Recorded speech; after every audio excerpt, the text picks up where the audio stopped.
ఇక్కడ మీకు కనపడుతున్న ఈ వాటర్ టిన్నులు, ఆ పక్కనే జనాల చేతుల్లో ఉన్న వాటర్ బాటిల్లు, మామూలు బాటిల్లు చూస్తుంటేనే మీకు అర్థమవుతుంది కదా! శ్రీరామనవమి వైబ్స్ ఏ రేంజ్‌లో ఉన్నాయో.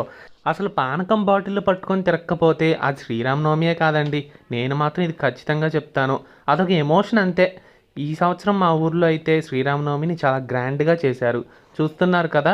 మంచిగా చేశారనమాట. నేను చాలా సంవత్సరాలయింది ఈ ఊర్లో ఉండి ఇదంతా సెలబ్రేట్ చేయడం కూడా. ఎందుకంటే ఎప్పుడు బెంగుళూరనో, హైదరాబాదనో అటు ఇటు ఉండడమే. చాలా సంవత్సరాలయిన తర్వాత మళ్ళీ మన ఊర్లో ఉండి చక్కగా ఈ ఫెస్టివల్‌ని సెలబ్రేట్ చేసుకునే ఛాన్స్ నాకైతే కుదిరింది. అసలు ముందు గుడికి వెళ్ళిన తర్వాత, దండం పెట్టుకున్న తర్వాత చాలామంది జనాలు ఉన్నారు కాబట్టి, ముందు మనం ఒక రౌండ్ పానకం వేసిద్దామని అక్కడికెళ్ళిపోయాను. ఒక రౌండ్ ఏసేసిన తర్వాత నెమ్మదిగా పక్కన సైడ్‌కి కూర్చున్నాను. ఆ వెంటనే పులిహోర వడ్డిస్తున్నారా, అది గూడా ఒక రౌండ్ ఏసేసాననుకోండి. ఆ తర్వాత మిగతావన్నీ ఒక రౌండ్ హోమ్ డిపార్ట్‌మెంట్‌కి కూడా ఇవ్వాలి కదా! అందుకని అవి గూడా తీసుకొని ఇంటికొచ్చేసాను. మా అమ్మకను, నాన్నకి కూడా ఇచ్చేసాను. బెంగుళూరులో ఈ పానకం అనే కాన్సెప్ట్ మాత్రం ఉండదండి. నేను 2 సంవత్సరాలున్నానా, ఏ గుడిలో కూడా ఇది సర్వ్ చేయడం చూడలేదు.